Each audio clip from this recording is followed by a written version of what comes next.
I mean, my visual style, I feel like it's always shifting a little bit. I think most photographers tend to do that. One thing that worries me as a photographer is like the idea of stagnation. I don't want to get to a point and feel like I'm not progressing, or I'm kind of being really systematic about how I make pictures and losing the kind of spontaneity which makes photography exciting. I wouldn't say I feel like I belong specifically to any subculture, but I guess that's probably part of the reason why I find it so interesting, photographing different subcultures, because it's like trying to understand the mentality between why people are part of them and what draws people together in those situations.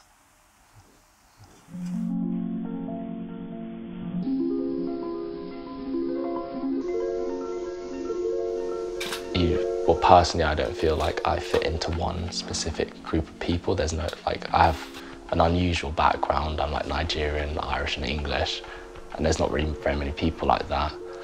So it's not like if you're, I don't know, like both your parents are Spanish and then you know that the Spanish people are your people. I don't have that.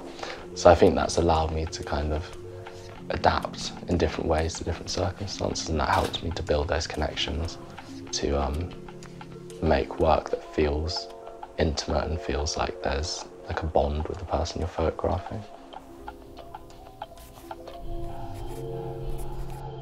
We were like clearing out my granddad's stuff from the attic, and like we found this newspaper in his briefcase, and it was the first time man landed on the moon. He's got a Hasselblad.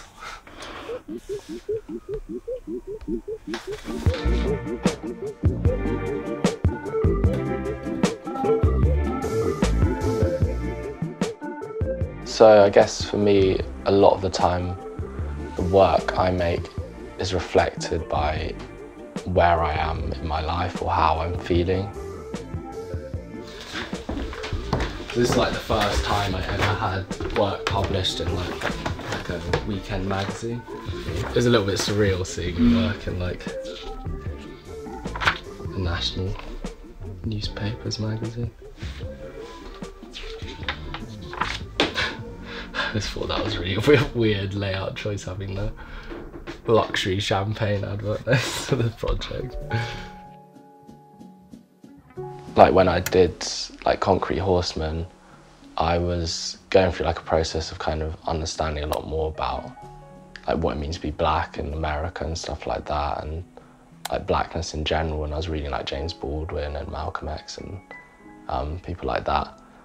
And so for me, it felt right to do that project then. I spent 2 weeks just at the stable, hanging out with the people who keep horses there and hang out there, and then just getting to know them, and it came kind of organically from that.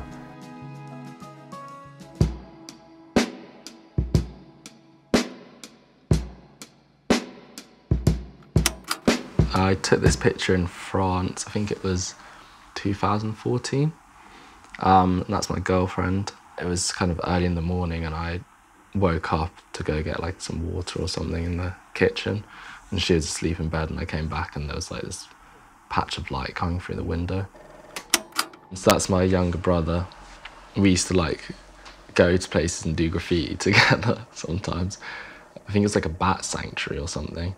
He's not actually bending the bar. It was already like that, but he's just like struggling to squeeze through the gap.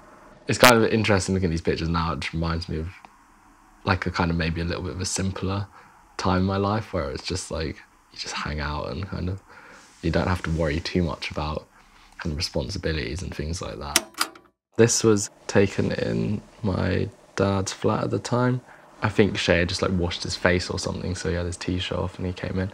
But it's interesting now because like my dad doesn't live there anymore, and he lives in Ireland now, and so we don't have access to the flat anymore. And like it was where my brother's born, and like where my granddad died, so there's like all these kind of significant life moments. But when you take the picture, or when I took that picture, it was just a picture of my brother, but now obviously like there's all these additional feelings that kind of come along with the image. That's one thing that photography is really good at. I think it ages really well. Over time, all these kind of different layers get added on that weren't initially a part of the image when you made it. So like Bike Life came around because I had like a friend who was a part of that like subculture, and he followed me on Instagram, and he had all these videos of him like wheeling on like the motorway and stuff, and I just thought it was insane. So we kind of met up, and he's like brought me to the place where they all do like ride the motorbikes and stuff. They kind of went from there. I guess like my interest in subculture is probably just, there's like a sense of belonging you get from being a part of them. And I think most people search for belonging for most of their life. So I guess that interests me because it's that idea of you're not born into that group of people, but you feel like you belong with them because of your similar interests. This is a Piccadilly line service to Heathrow terminals 1, 2, 3 and 5.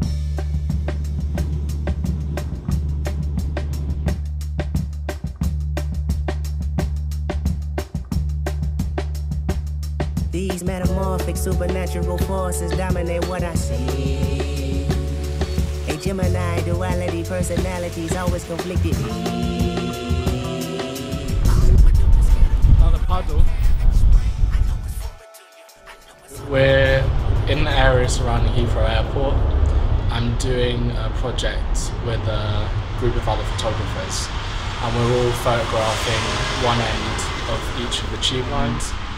I'm doing kind of a project about Heathrow and the new runway being built and how that's affecting the towns surrounding. People who live there are being forced to sell their homes, and then there's areas around there where they're being advised to sell their homes. So I'm exploring each of the towns and the areas that are part of that zone. I guess like photography, so much of it is about the person making the pictures. I'm quite a calm person in general, so I think that is reflected in the photos. But I think also if you're making pictures and pictures about people as well, you need to give yourself time to reflect on what you're photographing. I think for me, working in a slow way helps to do that. I mean, some people do like to make like fast, candid work and it's like very in your face, but often those people, their personality is more similar to that. It's just that that's who I am as a person. But I also think because society's so fast-paced now, it's nice to do something where you do slow down and you do think about it. And I guess that's why film has had a resurgence. And I think it's also because everything's so digital now and everything's so like instantaneous. People want things which are physical and you can like actually see it and touch it. It's the same reason why like vinyl's had a massive resurgence, and that's why film's done the same thing. So I guess it's like partly to do with wanting that reconnection with a slower way of thinking, but also